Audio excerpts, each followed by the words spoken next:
네, 안녕하십니까, 조대우입니다. 자, 이번 시간 소프트웨어 공학이라는 과목을 가지고 함께 해보도록 할 텐데요. 자, 이번 소프트웨어 공학이라는 과목은 앞서 말씀을 드렸지만 정보처리 기사에만 출제되는 과목이 되겠죠. 정보처리 산업기사를 준비하시는 분들은 이 소프트웨어 공학이라는 과목 대신에 시스템 분석 및 설계라는 과목을 20문제로 문제를 풀게 되고요. 정보처리 기사를 준비하시는 분들은 이 소프트웨어 공학이라는 과목으로 20문제를 풀게 됩니다.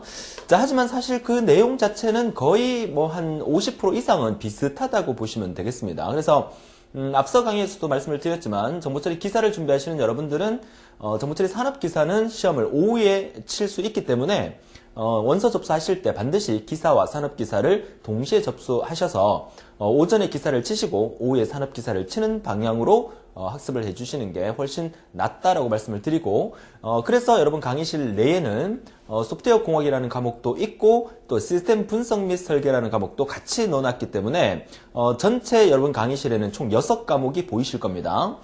기사만 치실 분들은 시스템 분석 및 설계라는 과목은 안 들으셔도 됩니다. 하지만 산업기사도 같이 치실 분들이 들어달라고 제가 일부러 시스템 분석 및 설계도 넣어놨기 때문에 그날 한날 오전에 기사를 치시고 오후에 산업기사를 같이 치면 둘 중에 하나 역시 붙을 수 있겠고요. 둘 다 붙으면 실기시험도 둘 다 치셔서 자격증을 2개를 딸 수 있는 그런 여러분이 되셨으면 합니다.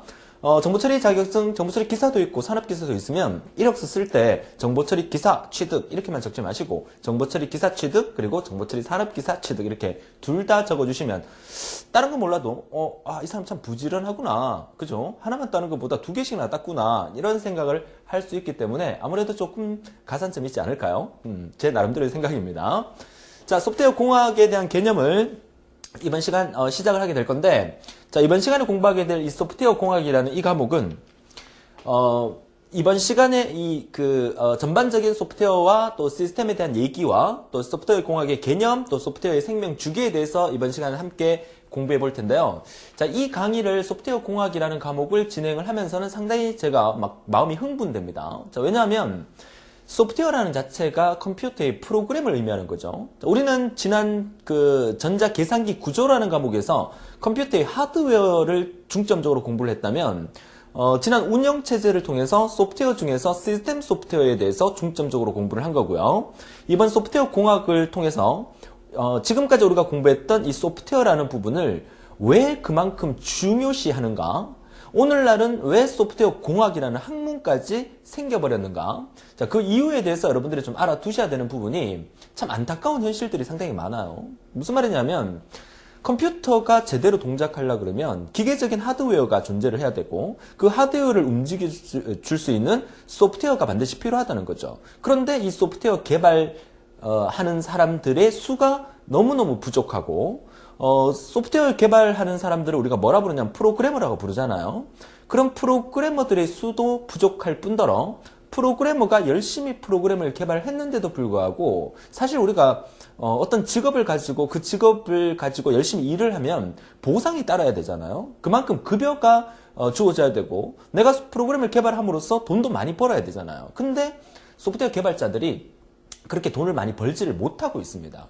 그러다 보니까 나는 소프트웨어 프로그래머 더 이상 안 할래 하고 그만두는 사람도 많을 거고, 또 미래의 어떤 그 꿈을 꿀 때, 그죠? 지금의 어떤 초등학생이나 이런 학생들이 나는 미래의 컴퓨터 프로그래머가 될 거야, 이런 초등학생들이 점점 그 수가 줄어들고 있고, 제가 어릴 때만 해도 프로그래머가 되겠다는 사람들이 상당히 많았었어요, 그죠? 그런데 오늘날은 프로그래머가 수가 그만큼 적고, 프로그래머 수가 적다 보니까 좀 똑똑한 사람들이, 좀 더 똑똑한 사람들이 프로그램을 좀 더 손쉽게 개발하고 사용자의 편의를 위해서 개발할 수 있는 그런 부분들이 많이 뒤처지기 때문에 우리는 소프트웨어 위기가 도래했다, 이렇게도 얘기를 합니다. 사실 이번 시간에 공부할 내용 중에서 여러분들이 반드시 알고 넘어가야 될 부분이 뭐냐면 이러한 소프트웨어 위기 현상 때문에 소프트웨어 공학이라는 학문이 만들어진 거거든요. 그러면 소프트웨어의 위기 현상이 도래된 가장 근본적인 요인은 뭡니까? 뭐라고 생각하십니까? 소프트웨어 개발자들이 돈을 많이 못 받아서 뭐 그럴 수도 있습니다. 또는 뭐 소프트웨어를 열심히 개발했는데, 그죠? 전부 다 여러분들이 뭡니까? 어둠의 경로를 통해서 불법으로 복제를 해서 다 써버리니까 아, 이게 소프트웨어 이거 이대로 안 되겠다. 위기가 왔다. 뭐 이럴 수도 있겠죠. 근데 가장 근본적인 요인은 뭐냐면 컴퓨터를 움직이려면 기계적인 하드웨어가 있어야 되고 그 기계를 움직일 수 있는 소프트웨어가 있어야 되죠. 근데 하드웨어를 괜찮은 것을 개발하면 돈을 상당히 많이 벌어요. 그렇죠? 그러다 보니까 하드웨어 개발자들은 돈을 많이 벌 수 있으니까 하드웨어 개발에 중점적으로 투자를 하고 일을 하게 되겠죠. 그러니까 하드웨어 개발 속도는 엄청나게 빨라집니다. 그런데 소프트웨어 개발 속도는 하드웨어를 따라가지를 못하는 거야. 이러니까 우리는 어떤 현상, 언밸런스 현상이 생기는 거죠. 이러다 보니까 소프트웨어 위기가 도래가 된 거예요. 그러니까 이 소프트웨어 공학이라는 학문이 나오면서 어떻게 이 소프트웨어 위기 현상을 좀 모면해서 하드웨어 개발 속도를 소프트웨어 개발 속도가 따라갈 수 있는 방향이 없을까 해서 나온 학문이라고 보시면 되겠어요. 자, 그래서 이번 시간부터 시작해서 운영체제 강의가 8강으로 끝났지만 소프트웨어 공학도 아마 7강 내지 8강 정도까지 제가 진행을 할 예정입니다.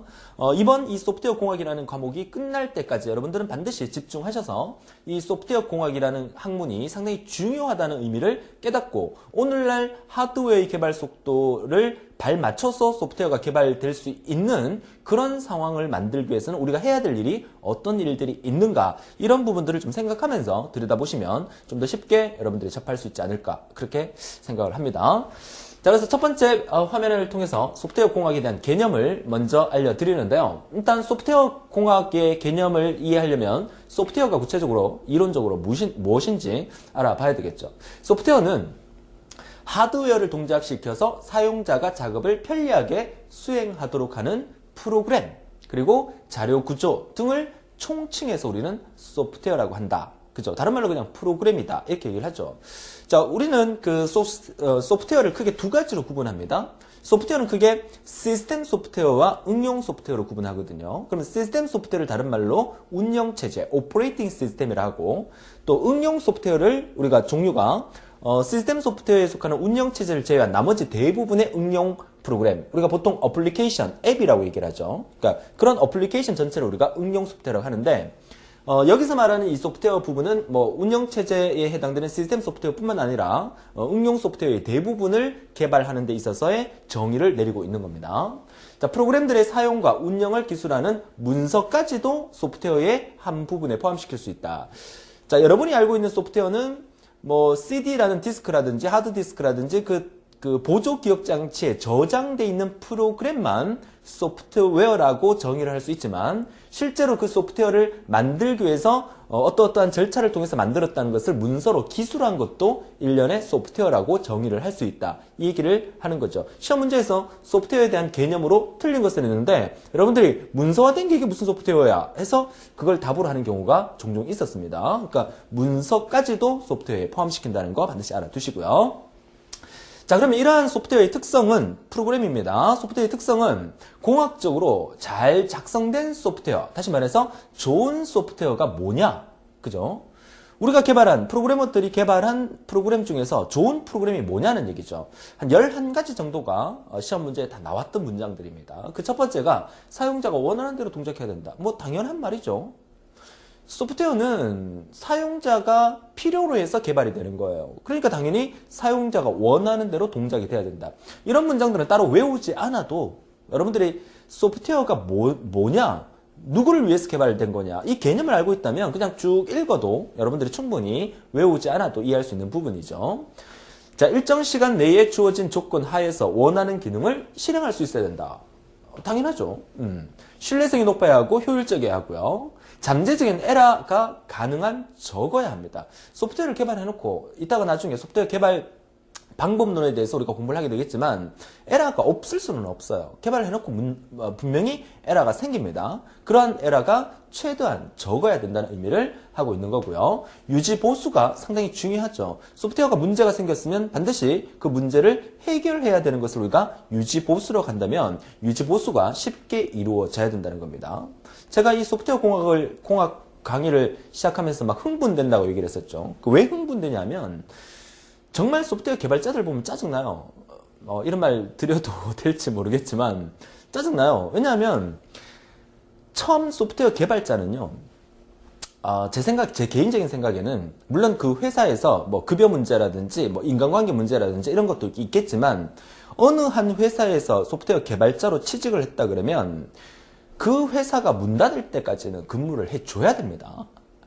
뭐 그런 사람들은 잘 없겠지만 그렇게 해야 됩니다. 이직을 해서는 안 됩니다. 왜냐하면 나중에 우리가 뭐 에얼리언 코드다 그래서 외계인 코드다 이런 말도 우리가 쓰게 되는데, 소프트웨어라는 것은 처음에 개발자가 개발을 했잖아요. 그러니까 그 사람 머릿속에서 나와서 개발이 된 거예요. 근데 그 사람이 만약에 그 소프트웨어를 개발해 놓고 쭉 관리해 오다가 그 사람이 만약에 빠지고 다른 사람이 들어가서, 다른 소프트웨어 개발자가 그 사람보다 훨씬 더 똑똑한 사람이 들어가서 업무 인수인계를 받았다 하더라도 그 전체를 그 사람이 짠 게 아니기 때문에 그 부분들을 분석하고 해결하기에는 상당히 힘들다는 거예요. 그죠?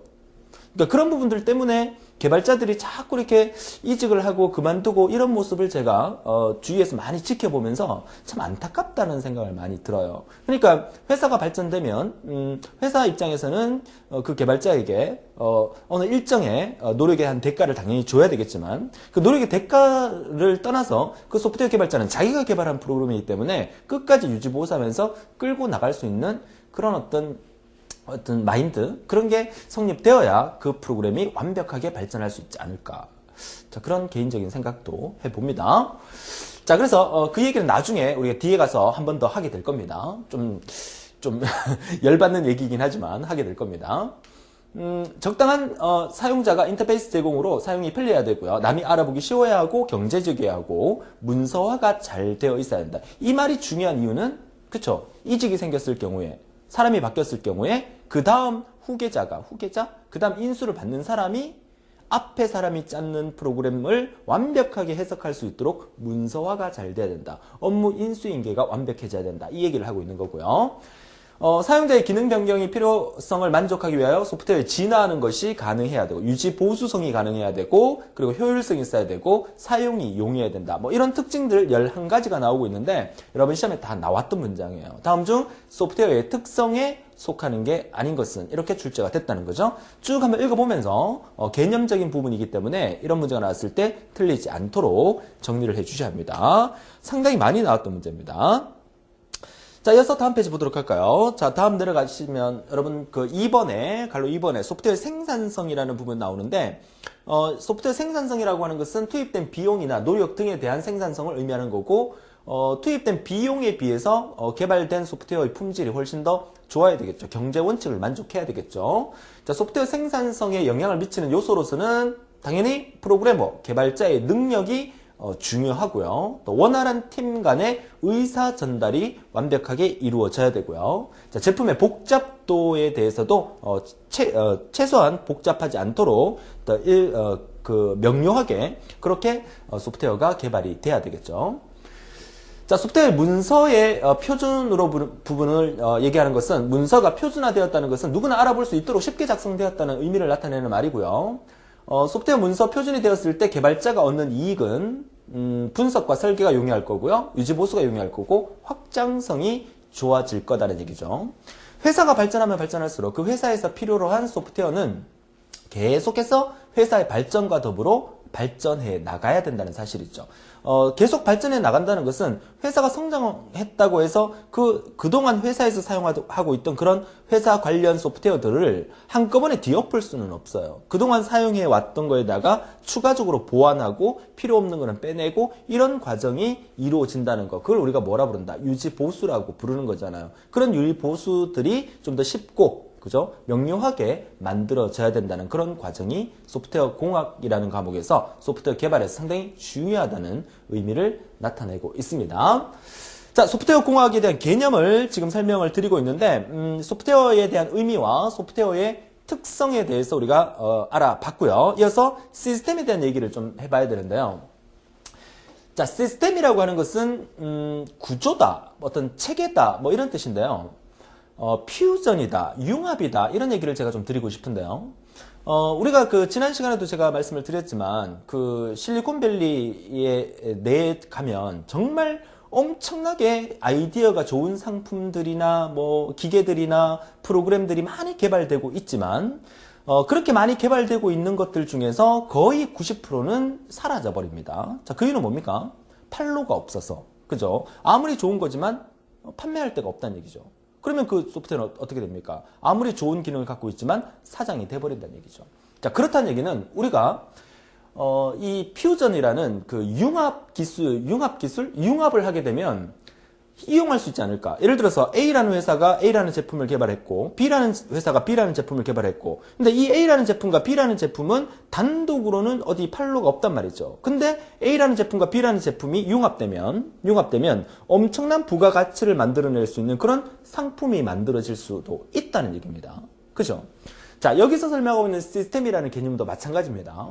공통의 목적이나 목표를 달성하기 위하여 여러 가지 상호 관련된 요소들을 유기적으로 결합하는 것을 우리가 뭐라 부른다? 시스템이라 부르는데 요즘은 많이 유행을 하고 있지 않지만 한참 유행을 했던 것 중에서 우리가 홈시어터 시스템이라고 들어보셨죠?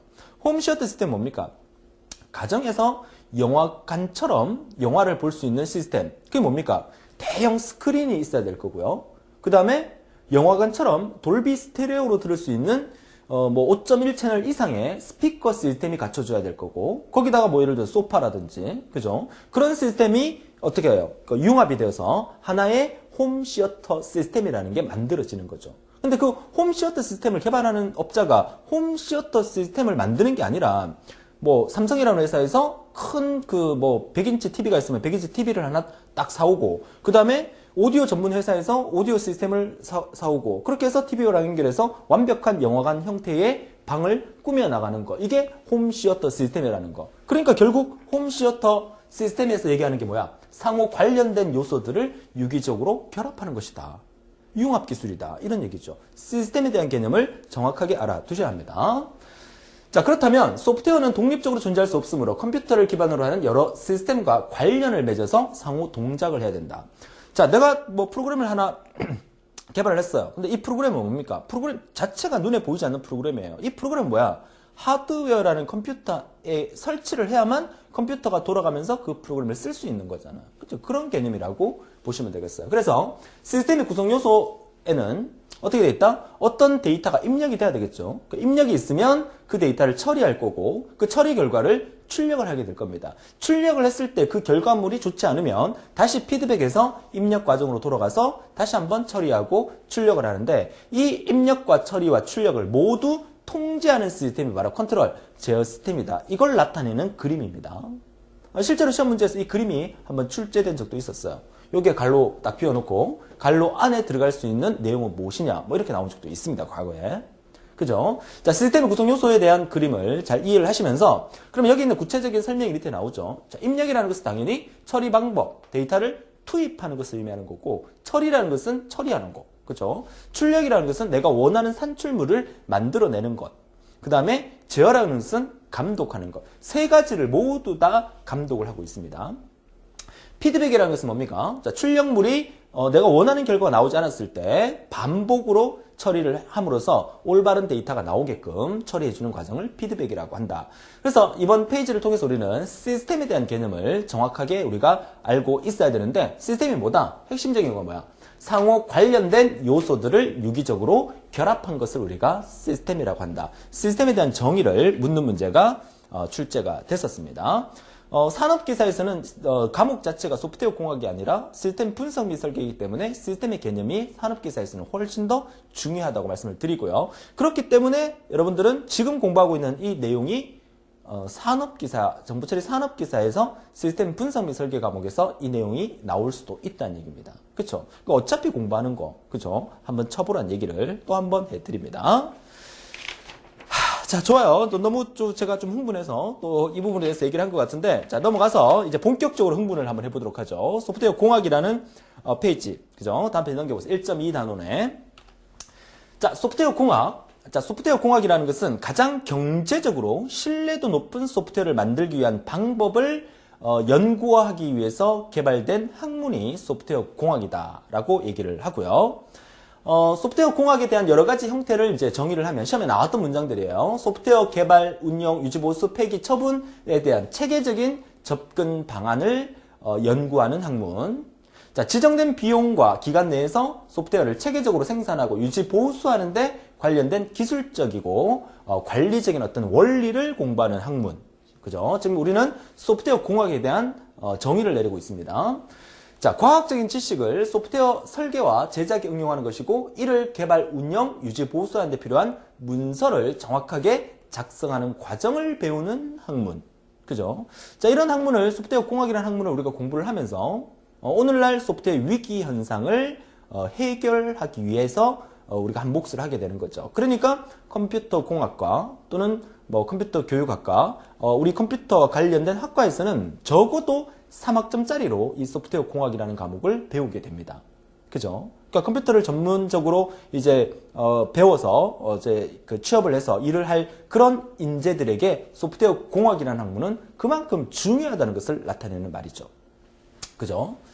근데 사실 그렇습니다. 저 정보 처리 그 자격증을 위해서 소프트웨어 공학이라는 과목에서 우리가 20문제를 맞추기 위해서 우리의 목표는 이제 20문제 중에서 소프트웨어 공학도 운영체제처럼 18점을 목표로 지금 제가 달리고 있는 겁니다.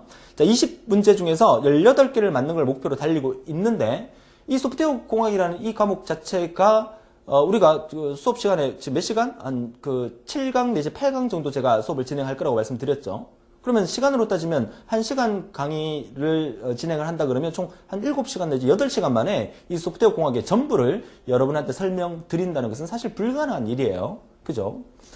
하지만 우리는 시험에 나오는 거 위주로 이제 공부를 하면서 개념 위주로 설명을 드리고 있기 때문에 잘 정리해서 제가 설명드리는 모든 내용들이 시험에 나온다 생각하시고 집중해서 받아주시고 그나마 나머지 과목에 비해서 좀 쉬운 과목이라고 할 수 있겠어요. 그러니까 우리가 20점 중에서 18점을 목표로 하고 있는 거죠. 그러니까 잘 정리하셔서 18점을 모두 맞을 수 있는 그런 여러분이 되셨으면 합니다. 자, 세 번째, 소프트웨어 공학의 공학이 가지는 의미는 경제성, 그리고 적시성, 보편 타당성 세 가지로 보시면 되겠고요. 소프트웨어 공학이 나타나게 된 배경은 뭡니까? 그쵸? 소프트웨어 공학이라는 학문이 등장하게 된 배경, 그 첫 번째가 뭡니까? 소프트웨어가 점점점 비싸지고 있다. 어떻게 하면 좀 더 싸게 만들 수 없을까? 이런 내용. 그 다음에 소프트웨어의 품질과 생산성이 제고됨으로써 소프트웨어 공학 학문이 도래되었고 특정 개인에 의존한 시스템 개발이 만들어짐으로써 소프트웨어 공학이라는 학문이 도래되게 되었다. 그러니까 소프트웨어라는 프로그램은 특정 한 사람이 개발을 하게 되면 나중에 그게 문제가 생기게 되면 다른 사람이 투입됐을 때 해결하기가 힘들다는 거죠. 그러니까 여러 사람들이 한꺼번에 모여서 모듈 단위로 소프트웨어를 개발을 해서, 그죠? 개발을 해서 각각의 어떤 특징들을 모두 다 알고 있는 상태에서 어느 한 사람이 빠지더라도 유지 보수가 쉽게 이루어질 수 있도록 그렇게 개발하고 만들어 나가야 된다. 여기에는 없지만 사실 소프트웨어 공학이 나타나게 된 배경에서 가장 중요한 거는 뭐다? 중요한 건 뭐예요? 그렇죠. 소프트웨어 위기 때문에. 그 위기가 왜 일어난다? 하드웨어의 개발 속도와 소프트웨어 개발 속도를 비교했을 때 하드웨어의 개발 속도가 너무 빨라지기 때문에 소프트웨어 위기 현상이 발생되고 소프트웨어 그 위기 현상을 해소할 목적으로 소프트웨어 공학이라는 학문이 등장하게 되었다. 이렇게 정리를 하시면 되겠습니다. 자, 이렇게 해서 우리가 소프트웨어의 그 공학이 나타나게 된 배경인데, 그래서 이제 다음 페이지 보시면 세 번째 소프트웨어 위기라는 말이 나오죠. 상당히 중요한 말입니다. 시험에 나온다 그러면 소프트웨어 공학의 첫 번째 단원에서는 소프트웨어 위기 현상이 시험에 나올 가망성이 가장 높다고 볼 수가 있겠습니다. 자, 위기는 뭡니까? 한번 읽어볼까요? 컴퓨터의 발달 과정에서 소프트웨어의 개발 속도가 하드웨어의 개발 속도를 따라가지 못해서 사용자들의 요구사항을 감당할 수 없는 문제가 발생하는 것을 의미한다. 그죠? 자, 소프트웨어 위기의 원인은 뭡니까? 소프트웨어의 특징에 대한 이해가 부족하다. 소프트웨어가 도대체 뭔데? 그쵸? 우리가 뭐 게임 같은 거 열심히 하면서도 그 게임이 소프트웨어라는 자체를 모르고 게임을 하는 사람들도 많아요. 그죠? 소프트웨어 관리의 부재, 그 다음에 프로그래밍에만 치중한다. 그러니까 과거 프로그래머들이 제가 자꾸 프로그래머를 욕하는 것 같아서 정말 프로그래머를 직업으로 갖고 있는 사람들한테 너무너무 죄송하지만 좀 그 마인드 자체가 좀 바뀌어야 된다고 생각을 합니다. 그죠? 내가 개발하는 이 소프트웨어가 수많은 사람들이 유용하게끔 사용할 수 있는 그런 프로그램들이 개발되어야 된다. 이 얘기를 제가 드리고 싶은 거예요. 그렇죠? 근데 단지 뭐 직업적인 어떤 정신 때문에 뭐 회사에서 그 프로그램을 만들어라 했기 때문에 그래서 개발하다 보니까 그 프로그램이 이렇게 꼬이고 저렇게 꼬이고 막 꼬이는 거예요. 회사에서 이걸 요구한다. 그럼 그것만 딱 만들어주고 회사에서 이걸 요구한다. 그것만 딱 만들어주고 이러다 보니까 전체가 이렇게 연결이 안 되는 거야. 그러면 뭐 하나 바꿀 때마다 이거 다 바꿔야 되는 거야, 일일이. 그죠? 그러니까 그런 어떤 문제점이 있기 때문에 소프트웨어 개발에서는 상당히 그런 부분들이 중요하다는 얘기예요. 그죠? 그러니까 프로그래밍에만 치중할 게 아니라 미래를 내다볼 수 있는, 그죠? 그런 또 나오죠. 통찰력이 있어야 된다라고 생각을 합니다. 자, 소프트웨어 위기 현상은요, 개발 인력의 부족과 그로 인한 인건비의 상승. 그죠? 자, 이거는 오너들의 문제점이죠. 그죠? 그러니까, 프로그래머들이 좀 더 창의적으로 프로그램을 개발할 수 있도록 그에 상응하는 어떤 대가를 지급함으로써 좀 더 창의적인 어떤 프로그램이 개발될 수 있도록 만들어줘야 되는 거죠. 그러니까 프로그래머인 입장에서는 직장인의 마인드를 버리고 오너의 마인드를 가져야 되고, 그죠? 오너의 입장에서는 그 직장인인 프로그래머가 좀 더 나은 프로그램을 개발할 수 있도록 엄청나게 많은 지원을 해줌으로써 서로 윈윈할 수 있는 그런 회사가 만들어져야 된다는 의미가 되겠죠. 자, 개발 기간이 지연될 수도 있고 하드웨어의 비용을 초과하는 개발 비용이 증가가 될 수 있고 성능 및 신뢰성의 부족, 유지 보수의 어려움에 따른 엄청난 비용 같은 것들이 소프트웨어 위기 현상을 만들게 되었다라는 얘기입니다. 다시 하면 나왔던 문장이니까 다음 중 소프트웨어 위기 현상이 생기게 된 원인에 속하는 게 아닌 것은 이렇게 나올 수 있으니까 잘 정리해 두시고, 오답 쪽지에도 한번 체크를 한번 해보세요. 그쵸? 틀린 답으로 어떤 것들이 나왔는지 한번 체크해 보시고요. 자, 네 번째, 소프트웨어 공학의 기본 원칙 세 가지. 첫 번째가 현대적인 프로그래밍 기술을 적용해야 되고요. 지속적인 검증이 필요하고요. 결과에 대한 명확한 기록 유지. 다시 말해서 문서화가 필요하다라는 얘기를 하고 있는 겁니다. 자, 마지막 다섯 번째로는 소프트웨어 공학의 발전을 위한 소프트웨어 사용자의 자세. 여기서 말하는 사용자라는 것은 우리들을 얘기하는 겁니다. 프로그래머가 소프트웨어를 개발했을 때 사용하는 우리들의 자세는 어떠냐.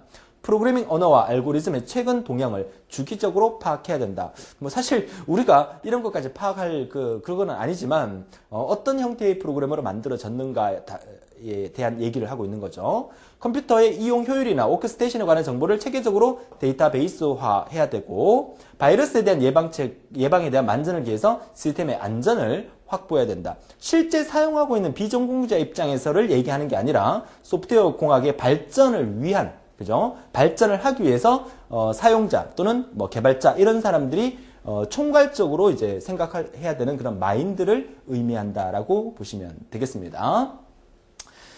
자, 이렇게 해서 이번 단원을 통해서 소프트웨어 공학에 대한 정확한 개념을 우리가 잡았고요. 이 소프트웨어 공학에서 가장 중요했던 이 파트는 소프트웨어 위기 현상. 그러니까 소프트웨어 위기 현상 때문에 이 소프트웨어 공학이라는 학문이 도래되게 되었다. 이 개념을 이해를 하고 들여다보시면 돼요. 사실 그래서 지금 우리가 공부하고 있는 이 단원 자체는 암기도 물론 해야 될 것도 있겠지만 전반적인 이 소프트웨어의 어떤 위기론과 소프트웨어 공학에 대한 개념을 이해하고 있는 것 있어야만 시험 문제를 읽었을 때 충분히 우리가 문제를 해결할 수 있다는 얘기입니다. 그러니까 제가 자꾸 어떤 회사를 예를 들고 오너의 마인드를 예를 들고 프로그래머의 마인드를 예를 드는 이유가 여러분들이 문제를 받았을 때 그런 부분들을 생각을 하고 이해를 한다 그러면 좀 더 쉽게 문제를 접할 수 있다라고 말씀을 드리는 거죠. 제가 이런 얘기 드렸나 모르겠지만 좀 죄송한 얘기지만 여러분들이 시험 치러 갔을 때요, 시험 문제를 풀면서 제 목소리를 떠올리세요. 제 강의를 처음부터 끝까지 열심히 듣고 시험 치러 간다 그러면 제 목소리를 떠올리면서 시험 문제를 풀 때 나중에 기출문제풀이 강의를 제가 수없이 할 거잖아요. 그렇죠? 여러분이 시험지를 딱 받는 순간, 문제를 읽는 순간 제가 문제를 읽어준다라는 생각을 가지세요. 제 목소리를 기억을 하시면서. 그러면 문장 하나하나 읽을 때 그 느낌이 와요. 느낌이. 아, 그래서 대호쌤이 이렇게 강조했던 부분이 바로 이 부분이구나. 그러면 답을 쉽게 찾을 수 있다는 거죠. 좀 죄송한 얘기긴 합니다. 뭐 좋지도 않은 목소리를 자꾸 시험 치러까지 생각하라고 얘기하는데 시험 딱 치고요. 합격을 딱 하고 난 다음에 저를 잊어버릴 수도 상관없습니다. 아시겠죠? 반드시 기억을 하면 훨씬 더 도움이 되실 겁니다. 자, 이어서 소프트웨어 생명주기 보도록 할까요? 자, 소프트웨어 생명주기는 라이프 사이클이라고 합니다. 자, 소프트웨어의 생명주기. 소프트웨어에도 생명이 있어요. 그쵸? 태어나서부터, 그죠? 완전히 없어질 때까지. 더 이상 그 소프트웨어가 필요로 하지 않게 되면 그 소프트웨어는 없어지겠죠. 그러니까 소프트웨어 생명 주기는 소프트웨어 개발 방법론의 바탕이 되는 것으로 소프트웨어를 개발하기 위해 정의하고 운영, 유지 보수 등의 과정을 각 단계별로 나눈 것을 소프트웨어 생명 주기라고 한다. 처음에 시작부터 시작해서 완전히 없어질 때까지, 그죠? 그 과정을 소프트웨어 생명 주기라고 한다. 자, 시험에 나왔던 문장은 세 번째, 그죠? 소프트웨어 생명 주기 역할, 그죠? 역할은 프로젝트 비용 산정과 비용 산정에 대해서 우리가 다음 시간에 공부하게 될 겁니다. 프로젝트 비용 산정과 개발 계획을 수립할 수 있는 기본 골격이 되고요. 용어 및 기술의 표준화를 가능하게 하고 문서화가 충실한 프로젝트 관리를 가능하게 함으로써, 그죠? 소프트웨어 생명 주기가 만들어지면 이런 것들이 가능하다는 거예요. 그죠? 자, 소프트웨어 생명 주기에 대한 개념이라고 보시면 되겠고요. 그러면 일반적으로 이제 우리가 소프트웨어 생명 주기는 어떤 단계로 나눌 수 있는가? 그 첫 번째가 정의 단계. 자, 소프트웨어 생명 주기를 만들 때 그 첫 번째가 정의 단계가 필요한데, 정의 단계에서는 뭘 하느냐? 그죠? 소프트웨어 생명 주기라는 것은 소프트웨어가 탄생하고부터 소프트웨어가 사라질 때까지라고 말씀드렸잖아요. 그러면 탄생할 때 무엇을 위해서 이 소프트웨어를 만들 것인가, 이 얘기를 하는 거죠. 그래서 무엇을 처리하는 소프트웨어를 개발할 것인지를 정의하는 단계고, 관리자와 사용자가 가장 많이 참여하는 단계다. 그러니까 관리자, 사용자 계속해서 커뮤니케이션 하죠. 네가 도대체 원하는 프로그램이 뭔데? 제가 원하는 프로그램은요, 이러는 거예요. 그럼 그런 프로그램을 만들려면 어떻게 하면 되는데? 그러니까 어떤 식으로 만들어줄까? 뭐 이런 커뮤니케이션이 계속 이루어지는 거죠. 그게 바로 정의 단계다. 자, 정의 단계가 끝나면 어떻게 한다? 개발 단계. 어떻게 개발할 것인가에 초점을 두고 실제적으로 소프트웨어를 개발하는 단계로서 이 단계 안에는 설계 단계, 그리고 구현 단계, 테스트 단계 세 단계로 이루어집니다. 그렇죠? 프로그래머가, 개발자가 설계를 막 하죠. 그죠? 우리 데이터베이스 시간에 설계하는 거랑 똑같습니다. 설계를 하고, 설계를 다 했으면 컴퓨터에 입력을 해봐야 되겠죠? 그러니까 구현을 시켜봅니다. 구현을 시켰을 때 제대로 동작하는지 테스트도 해봐야 되겠죠. 이 단계가 우리가 개발 단계라고 보고요. 자, 개발 단계가 끝나면 반드시 필요한 거, 유지 보수 단계가 필요해요. 사실 정의 단계와 개발 단계, 유지 보수 단계 세 개 중에서 가장 중요한 단계가 뭐냐? 유지 보수 단계예요. 가장 시간이 많이 걸리는 단계는 뭐겠어요? 정의 단계, 개발 단계, 유지 보수 단계에서, 그죠? 프로그램을 개발할 때, 소프트웨어를 개발할 때 걸리는 시간적으로 따졌을 때 가장 많이 걸리는 시간은요, 당연히 유지 보수 시간입니다. 유지 보수예요. 왜 그렇겠어요? 소프트웨어를 개발하는데, 정의하는데 이만큼 시간이 걸렸어요? 그죠? 개발하는데 이만큼 시간이 걸렸어요? 그러고 난 다음에 이 소프트웨어가 만약에 개발해놓고 난 다음에 안 쓰면 유지보수할 필요가 없겠죠. 유지보수 시간 얼마 안 들어요. 근데 그 회사가 살아있는 한 10년이건 20년이건 100년이건 그 회사가 있는 한 그 회사에서 필요한 소프트웨어니까 계속해서 어떤 문제점이 발생하면 수정해야 되기 때문에 그 유지보수 기간이라는 것은 전체의 한 60% 이상을 차지할 만큼 엄청나게 그 시간이 길어진다는 거예요. 여러분 시험에도 그래서 유지보수에 관련된 문제가 가장 많이 나오게 될 겁니다. 아시겠습니까? 자, 소프트웨어를 직접 운영하며 변경에 초점을 두고 여러 환경의 변화에 따라서 소프트웨어를 적응 및 유지시키는 단계다. 내가 프로그램을 개발했어요. 그렇죠? 멋진 프로그램을 개발했단 말이야. 근데 OS가 바뀌어버리는 거야. OS가 뭡니까? 운영체제. 여러분들이 지금 윈도우 7을 이용하다가 윈도우 8으로 넘어갔어요. 그죠? 그럼 윈도우 7에서 잘 움직이던 그 소프트웨어가 윈도우 8으로 넘어가면서 대부분의 컴퓨터의 운영체제는 윈도우 8으로 바뀌는 거야. 그러면 이 소프트웨어가 윈도우 8에는 돌아가지가 않는 거야. 그럼 어떻게 해야 돼? 유지보수해야 되죠. 윈도우 8에 돌아갈 수 있도록 하기 위해서. 그죠? 자, 그런 개념이라고 보시면 되겠습니다. 그래서 일반적인 소프트웨어 생명 주기는 정의 단계, 개발 단계, 유지 보수 단계로 구분되고 각각 단계에서 할 수 있는 일이 어떤 것들인지를 자세히 정리를 해 두시면 되겠습니다. 자, 그렇다면 이번 시간의 하이라이트 부분입니다. 소프트웨어 생명 주기의 모형의 종류 크게 세 가지가 나옵니다. 크게 세 가지. 그 첫 번째가 바로 워터폴 모델입니다. 폭포수 모형이라 하죠. 자, 폭포처럼 위에서 밑으로 이렇게 쭉 떨어지는 형태니까 폭포는 한 번 떨어지면 다시 올라갈 수가 없어요. 그죠? 맞죠? 한 번 진행되면 끝이야. 그게 바로 폭포수 모형입니다. 자, 폭포수 모형은 소프트웨어 개발 과정의 앞단계가 끝나야만 다음 단계로 넘어갈 수 있는 선형 구조고 순차적 모형이다. 그죠? 순서대로 넘어가는 단계다. 그래서 제품의 일부가 될 매뉴얼을 반드시 작성을 해야 되고요. 각 단계가 끝난 후에 그 결과물이 명확하게 나와야 돼요. 한치의 오차로 돼 있으면 처음부터 다시 해야 되는 경우가 발생할 수 있어요. 그죠? 그래서 폭포수 모형은 소프트웨어 공학에서 가장 오래되고 가장 폭넓게 사용됐던 전통적인 방법이고요. 소프트웨어 생명주기 모형으로서 고전적 생명주기 모형이라고 한다. 아주 옛날부터 전통적으로 사용했던 개발 방법입니다. 자, 소프트웨어 생명주기 모형 첫 번째가 바로 폭포수 모형인데, 그럼 이 폭포수 모형의 개발 순서는요? 그죠? 첫 번째, 타당성이 있는지 없는지, 그 소프트웨어를 개발할 필요가 있는지 없는지를 먼저 검토를 하고, 그 다음에 계획을 세우죠. 계획을 세우고 고객의 요구를 분석을 합니다. 고객이 원하는 게 도대체 뭔지 분석을 하고, 그 다음에 직접 설계로 들어가겠죠. 설계가 끝나면 어떻게 합니까? 컴퓨터에 입력을 해야 되겠죠? 컴퓨터에 입력하는 단계가 뭐다? 코딩 단계 또는 구현 단계라고 합니다. 그죠? 그리고 이제 잘 되는지 안 되는지 테스트를 해봐야 되겠죠? 테스트, 검사합니다. 나중에 우리가 다음 시간에 가게 되면 검사하는 방법에도 뭐 여러 가지 검사 방법이 있어요. 블랙박스 테스트 방법, 화이트박스 테스트 방법, 이런 것들을 우리가 소프트웨어 공학에서 배우게 되는데, 그런 어떤 검사를 하게 되죠. 검사가 끝나면 이제 뭐합니까? 마지막으로 유지 보수를, 그 소프트웨어가 사라질 때까지 유지 보수를 계속 이어나가야 된다. 자, 폭포수 모형의 개발 순서는 이런 순서로 개발이 되는데, 이 순서는 여러분들이 암기를 해 주셔야 합니다. 아시겠죠? 시험 문제에서 중간에 뭐 1번 기억, 니언, 디귿, 리얼 이렇게 적어놓고 폭포수 모형의 개발 순서를 올바르게 나열한 것은 해서 1번, 2번, 3번, 4번에 뭐 니언, 디귿, 리얼, 뭐 기억 이런 문제 있잖아요. 기억, 니언, 디귿, 리얼 순이다. 뭐 이런 식으로, 그런 식으로 문제가 나올 수 있기 때문에 이 순서를 반드시 암기해 주셔야 됩니다. 뭐 개념 이해하면 충분히 암기를 안 해도 이해할 수 있겠지만, 나머지 다음 페이지에 나오는 뭐 프로토타입 모형이나 나선형 모형에도 순서가 있기 때문에 그 순서랑 헷갈리지 않게끔 여러분들이 외워 주셔야 된다는 거죠. 자, 이 워터폴 모델의 장점 볼까요? 자, 장점 어떤 것들이 있느냐? 모형의 적용 경험과 성공 사례가 많아요. 전통적인 거고 아주 오래전부터 사용했던 방법이기 때문에 성공한 케이스도 많고 또 실패한 케이스도 많으니까, 내가 이 폭포수 모형으로 프로그램을 개발했을 경우에 어떠한 방법으로 개발을 해야 될 건지에 대한 어떤 정리가 잘 될 수가 있겠죠. 자, 단계별 정리가 분명하고 전체 공조의 이해가 용이하다는 말, 또 단계별 산출물이 정확하여 개발 공정의 기준점을 잘 제시할 수 있다는 이런 장점이 있다면, 단점은 뭐겠어요? 안 보고도 알 수 있어요. 그죠? 단점은 뭐겠어요? 물 흐르듯이 위에서 밑으로 쭉 내려오다 보니까 한 번 뭐가 삐끗하면 다시 되돌아갈 수가 없어요. 이게 폭포수 모형의 단점이라고 볼 수가 있겠죠.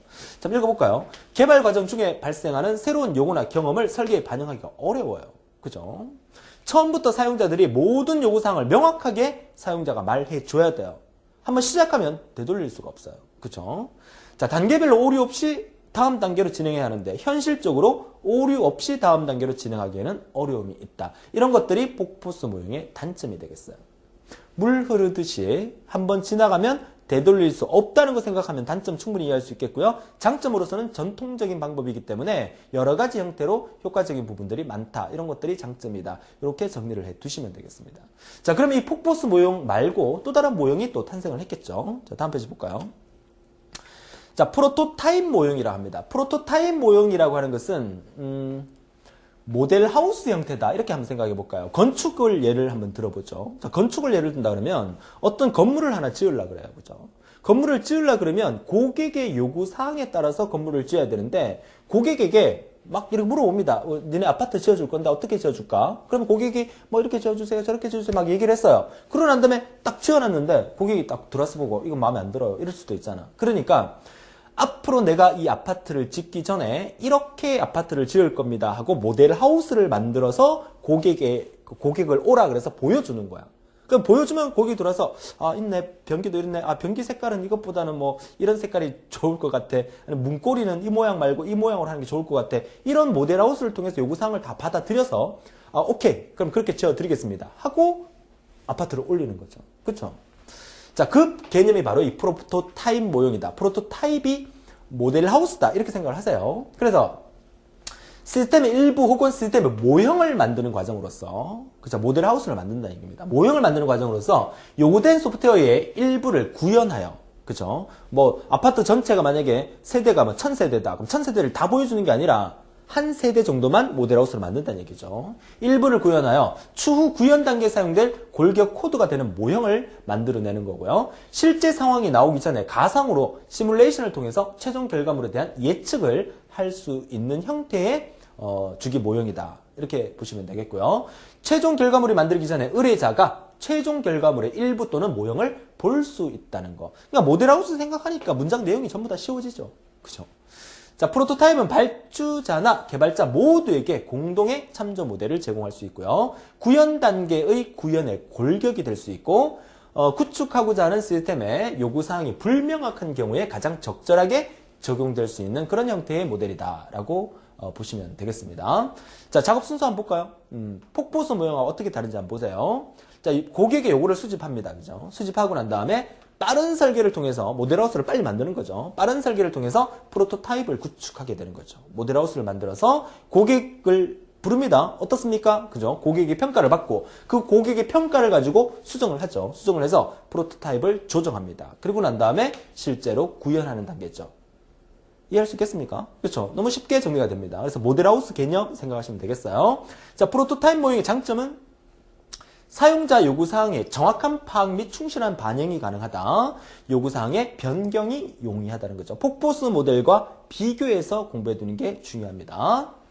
자, 나머지 여러분 읽어보시면 되겠고요. 네 번째, 프로토타입 접근 방법 채용에 따른 불확실성의 결정 요인이라고 세 가지 나오는데 이거 시험에 한번 나왔었죠. 그죠? 시험에 한번 나왔던 부분이기 때문에 2006년도에 한번 나왔었네요. 그죠? 그래서 자원이 필요한 일로부터 요구 연역을 한다는 거, 사용자와 분석자의 지식과 경험의 수준, 그리고 커뮤니케이션 문제가 일어날 가능성, 이런 것들이 실제 프로토타이핑 접근 방법 채용에 따른 불확실성을 결정하는 요인이다라고 되어 있고, 오른쪽에 오답 쪽지 보시면 그죠? 틀린 답이 어떤 답인지를 한번 체크해 주세요. 한번 나온 문제이기 때문에 충분히 또 나올 수 있다는 얘기 드립니다. 자, 이어서 생명주기 모형의 종류 마지막 세 번째가 되겠죠. 나선형 모형이라고 합니다. 이 나선형 모형이라고 하는 것은 나선 형태로 되어 있다는 얘기죠. 여러분 책 다음 페이지 넘겨보시면 일단 그림부터 먼저 보시게 되면 이 그림이 이제 나선형 모양이에요. 그죠? 그러니까 개념 이해는 되게 쉬워요. 그죠? 뭐 어떻게 정리할 수 있냐면, 자, 보세요. 자, 여기서부터 이제 계획을 수립하죠. 그죠? 계획을 수립합니다. 계획 수립 단계에서 시작을 해서 계획 수립이 어느 정도 됐어요. 그리고 난 다음에 위험이 있나 없나 분석을 하죠. 그죠? 분석을 합니다. 그 다음에 공학적인 개발을 시도를 하죠. 그리고 고객에게 평가를 받습니다. 평가를. 요렇게. 그죠? 자, 이렇게 평가를 받고 끝날 수도 있습니다. 사실은. 끝날 수 있는데 고객 평가를 받으니까 어떻습니까? 고객이 이거는 마음에 안 들고요. 저것도 마음에 안 들고요. 이걸 고쳐주세요. 저걸 고쳐주세요. 라고 얘기를 하겠죠. 그럼 다시 어떻게 합니까? 다시 계획 수립을, 그 부분에 대해서 계획 수립을 하고, 그 다음에 위험 분석을 하고, 그 다음에 역시 공학적 개발을 하고, 또다시 고객의 평가를 받습니다. 그럼 고객이 평가받으니까 몇 개는 수정됐는데 또 이런 것도 수정해주고 이런 것도 수정해주세요 라고 얘기하겠죠. 그럼 또다시 계획 수립을 하고 이 과정을 계속해서 반복해서 나선형 모양으로 만들어지는 구조. 이게 바로 나선형 모형이다 라고 얘기를 합니다. 자, 반복적인 작업을 수행하는 점증적 생명주기 모델이다. 점점 커지죠. 그죠? 점증적. 고객과의 의사소통을 통해서 계획 수립과 위험 분석, 구축, 고객 평가의 과정, 네 가지 과정이 계속해서 반복이 되고 있다는 얘기죠. 그죠? 그 다음에 가장 큰 장점, 좋은 점은 위험 분석 단계에서 기술과 관리의 위험 요소들을 하나씩 제거한다. 여기서 위험 분석 단계에서 고객이 요구하는 부분을 계획을 수립하고 위험 분석 단계에서 필요한 부분, 필요 없는 부분을 하나씩 빼낸다는 얘기죠. 그죠? 이렇게 수정이 들어간다는 얘기입니다. 그죠? 자, 그런 개념이고. 그래서 완성도 높은 소프트웨어를 만들 수 있다. 점점 다져나가는 방식이죠. 자, 비용이 많이 들거나 시간이 많이 소요되는 대규모 프로젝트나 큰 시스템을 구축할 때 적합하다는 얘기. 요거 아주 중요한 말입니다. 대규모 프로젝트나 큰 시스템을 구축할 때 유리한 방식이다. 자, 점진적으로 개발 과정이 반복되기 때문에 누락되거나 추가 요구사항을 계속해서 첨가를 쉽게 할 수 있다는 얘기죠. 유지 보수 과정은 필요 없어요. 왜? 계속 돌면서 고객 평가에 따라서 다시 계획 수립하고 위험 분석하고 다시 개발하고 고객 평가하고 또 계속하니까 자체가 유지 보수가 돼버리는 거야. 그러니까 유지 보수 과정 자체가 따로가 필요 없는 겁니다. 나선형 모형이죠. 자, 그럼 나선형 모형의 개발 단계와 순서 볼까요? 그 첫 번째가 뭐냐? 플래닝. 개발, 그죠? 계획을 잡고, 그 다음에 리스크 어널리시스, 위험을 분석하겠죠. 그 다음에 엔지니어링, 공학적인 개발을 하고, 그 다음에 커스터머 에발루에이션, 뭡니까? 고객을 평가하게 되겠죠. 그죠? 고객이 평가하게 되겠죠. 그래서 이 네 가지 단계가 이렇게 나선형 모형으로 만들어지고 있다는 사실을 그림을 통해서 기억한다 그러면 이 내용이야 뭐 충분히 쉽게 이해할 수가 있겠죠. 자, 여기까지가 나선형 모형에 대한 얘기고요. 그래서 이번 시간의 하이라이트는 이 세 가지입니다. 폭보수 모형, 그리고 프로토타입 모형, 나선형 모형 세 가지를 이해하는 게 이번 시간의 가장 큰 하이라이트다라고 보시면 되겠고, 마지막 페이지에서 보여드리는 소프트웨어 실패율은 자, 그림처럼 이제 소프트웨어에 대한 어떤 사용 시간과 실패율을 나타내는 그래프인데 지나가다 보면요. 그러니까 원래는 이렇게 만들어져야 돼. 실패율이라는 게 높으면 안 되잖아요. 그렇죠?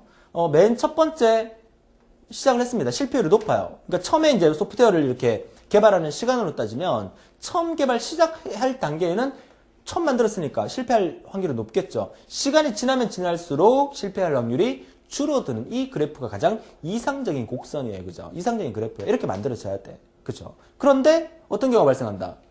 처음에 실패율 높은 상태에서 시간이 지나면서 실패율이 떨어지다가 소프트웨어에 수정이 일어나기 시작하는 거야. 고쳐달라. 고치는 순간 실패율이 다시 높아질 가능성이 크겠죠. 고치는 게 잘못 고칠 수도 있잖아. 그죠? 고치고 난 다음에 시간이 지나면서 줄어들다가 다시 변경하면 또 올라갔다가 줄어들고 이런 형태의 그래프가 만들어질 수 있다는 얘기입니다. 원래 이상적인 그래프는 이렇게 만들어져야 되는 거죠. 그죠? 자, 그런 개념이 되겠어요. 그 그림을 이해하시라는 얘기입니다. 그래서 예상치 못한 오류가 발생할 수 있다는 것을 이 그래프를 통해서 우리가 확인할 수 있다는 것을 보여드리는 거죠. 자, 좋아요. 이렇게 해서 우리가 이번 단원, 자, 1단원 소프트웨어 공학에 대한 개념과 소프트웨어 생명 주기에 관련된 여러 가지 모델에 대해서 이번 시간에 같이 공부를 하게 됐는데요. 정리를 하자면 소프트웨어와 시스템에 대한 개념을 이번 시간에 이해를 해야 되고 소프트웨어 공학에 대한 개념을 이해하고 소프트웨어 위기 현상이 왜 도래되었는가 그래서 소프트웨어 위기 현상을 해소할 목적으로 소프트웨어 공학이라는 학문이 등장하게 되었다. 이 개념을 이해하시고 마지막 소프트웨어 생명 주기에 대한 모형의 종류 세 가지를 통해서 흐름을 정리하는 게 중요하다고 말씀을 드립니다. 이번 시간은 개념 위주의 정리였고 이번 시간에 역시 그 시험에 나올 문제는 역시 한 두세 문제 정도 나올 수 있다고 보여지니까 반드시 잘 정리하셔서 이번 시간에 공부한 내용 어려운 내용 아니니까 충분히 맞출 수 있도록 해주시고요. 다음 시간에는 소프트웨어 프로젝트 관리라는 단원을 같이 공부해 보도록 하겠습니다. 첫 시간에 말씀드렸지만 지금 벌써 강의 끌려고 하는 사람이 있는데 아직 강의 끄지 마세요. 제 말 끝까지 들어주세요. 이번 시간에 공부한 내용이 소프트웨어 공학에 대한 개념 위주로 공부를 했고요. 또 이번 단원 자체가 소프트웨어 공학이라는 것은 기사에만 출제되는 과목이죠. 그만큼 중요도가 있다는 얘기입니다. 일반 컴퓨터 공학과 학생들이 3학점짜리로 들어야 되는 그런 과목을 줄여서 딱 7강 내지 8강으로 만들어서 보내드리는 만큼 각 강의 전체가 다 중요하고요. 그리고 내용 자체가 그렇게 어렵진 않습니다. 외울 걸 확실히 외워주시고 이해할 부분 이해하신다면 충분히 소프트웨어 공학에서 20점 중에서 18점을 우리가 목표로 한번 달려보도록 하겠습니다. 자, 오늘도 너무 고생 많으셨고요. 우리 다음 시간에 더 활기찬 모습으로 뵙도록 하겠습니다. 수고하셨습니다.